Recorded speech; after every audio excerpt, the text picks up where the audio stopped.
est un modèle en crise. Et la crise porte sur les institutions, conçues pour fonctionner à 12 et non pas à 27, sur la légitimité démocratique, les noms des Néerlandais et des Français au référendum sur la Constitution sont venus le rappeler, et sur la suite à donner aux élargissements. Soyons clairs, en l'état actuel des choses, l'Europe ne dispose ni des institutions, ni des ressources budgétaires lui permettant de supporter un nouvel élargissement. Plus grave peut-être, les opinions publiques en matière d'identité n'ont plus la capacité d'absorption, du moins pour le moment.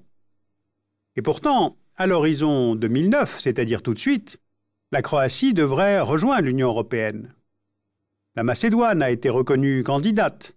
Le processus d'association est en cours avec l'Albanie, la Bosnie. Pour la Serbie, elle se négocie contre un accord sur un nouveau statut pour le Kosovo.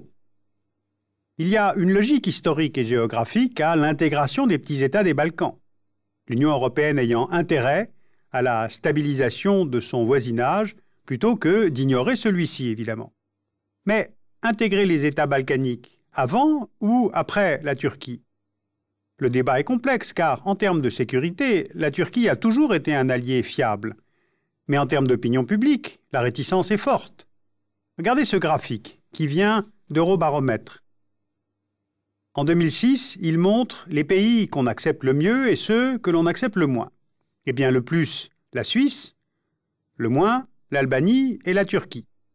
Les États dont on veut le moins dans l'Union sont ceux dont la population est majoritairement musulmane. Et pourtant, il n'y a nul critère religieux dans le projet européen. Alors faut-il limiter l'extension de cette organisation? Mais à ce moment-là, en fonction de quels critères? Puisque désormais, le problème, c'est tout de même la légitimité. Quel objectif pour cette Europe? D'autant que l'environnement, la sécurité, le terrorisme, la grippe aviaire, l'émigration, l'emploi, la stabilité des monnaies sont des questions qui, justement, ne peuvent plus être gérées à la seule échelle de l'État. Donc, ils rendent légitime une construction supranationale. Or, c'est pourtant maintenant que l'on doute du bien fondé du projet.